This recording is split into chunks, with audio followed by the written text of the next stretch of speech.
Hello and welcome to another exciting edition of Best MTG Decks Ever. I am your host, Joseph, and today I'm going to be bringing you a commander from the new Ixalan set. He is a vampire. Let's go take a look at him. All right, I call the deck 3-Sack Outlet.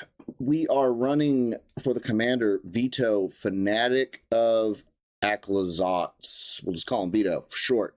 He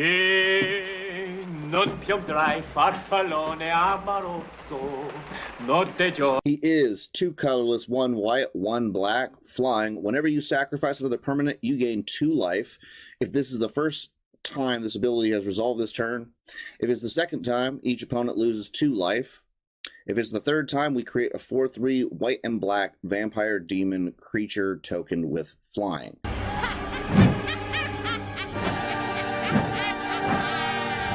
So what we want to do is we want to sacrifice 3 things on our turn. That's the goal of the deck. The deck is a mid to low power deck. It's going to find a place at very casual tables because we're not doing anything big. We're not doing any colorful combos going off.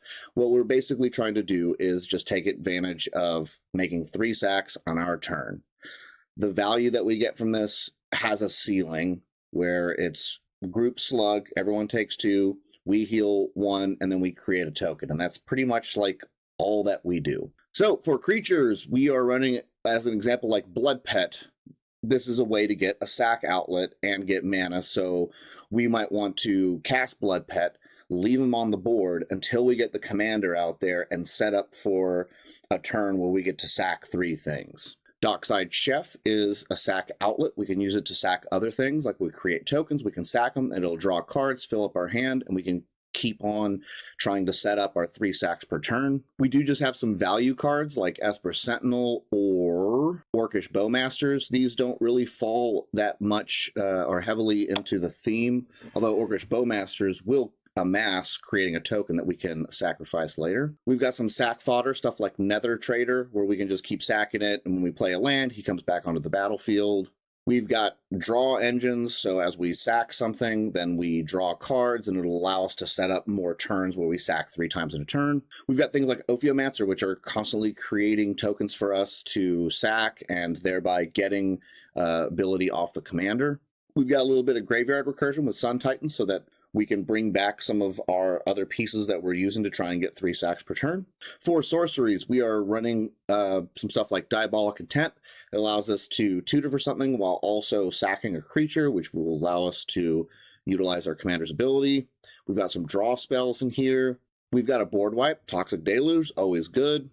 Victimize will allow us to get a sack trigger while also summoning 2 creatures from the graveyard straight onto the battlefield, which is good. We've got some draw. For instance, we've got some spells where we sack a creature and draw cards. We've got some cards that will create a bunch of tokens, like Secure the Waste, create X/1/1 white warrior creature tokens. Grand Crescendo is really nice because it allows us to protect our board state while also creating a bunch of tokens so that we can sack them later. And of course, if we're running white, we're always running swords. For artifacts, we have some artifacts that we can sack to get triggers from. So we're not running Jeweled Lotus, and the reason why we're not running Jeweled Lotus is because we'll never be able to get the sack trigger off of our commander. So if we use Jeweled Lotus to cast our commander, then that sack is wasted because he's not on the board.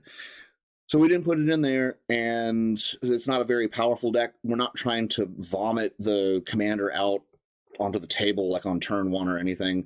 We can just take our time. We're playing on a casual table, mid to low power. We are running some other artifacts for sackings, just for getting sack triggers, like Chromatic Sphere. It's basically just like a throughput where you're going to get mana, you're going to draw a card, you're going to replace everything that you invested into it, plus you're going to be getting the sack trigger. We've got sack outlets like Ashnod's Altar, so we can sack, get more mana, use the mana to do other stuff to sack more things, and we want to try and get those 3 sacks per turn. We are also running the One Ring, because every deck now should have the One Ring. Just try it for a week. We've got Alhamrat's Archive, and this is, since we're going to be gaining life, every time we gain life, we gain twice that much. So when we do the sack trigger, we'll be gaining 4 life. And if you would draw a card, except for the first one you draw on each of your turns, you draw 2 cards instead. So for example, if we cast Night's Whisper, well, Alhamrat's archive is on the board, we would draw 4 cards. For enchantments, we are running stuff like Bitter Blossom for creating sack fodder. We've got some removal here, but it will also allow us to get sack triggers.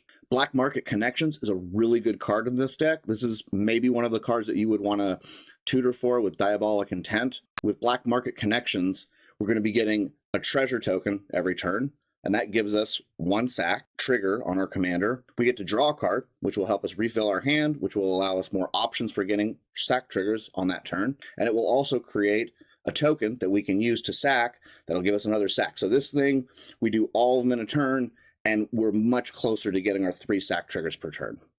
Oath of the Grey Host is pretty good because it gives us a lot of tokens and a lot of sack stuff.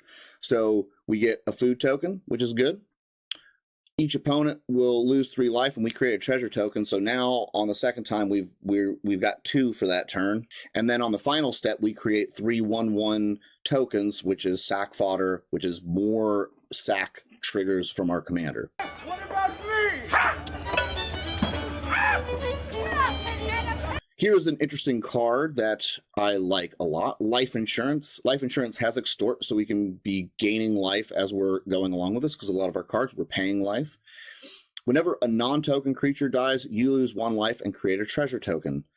This includes all creatures on the board, and you'll be creating treasure tokens, and those treasure tokens will give you sack triggers on our commander. What more can you ask for? And last but not least, we've got Revel in Riches. Revel in Riches is possibly a way to win. Very slow, totally appropriate at a medium power table, and it'll allow us to get treasures from when our opponent's creatures die, which will give us more triggers on our turn from the commander. Then we've got a bunch of lands. So that is my Vito deck, 3 sack outlet. I hope you guys enjoyed the deck, and I will see you in the next one. Peace.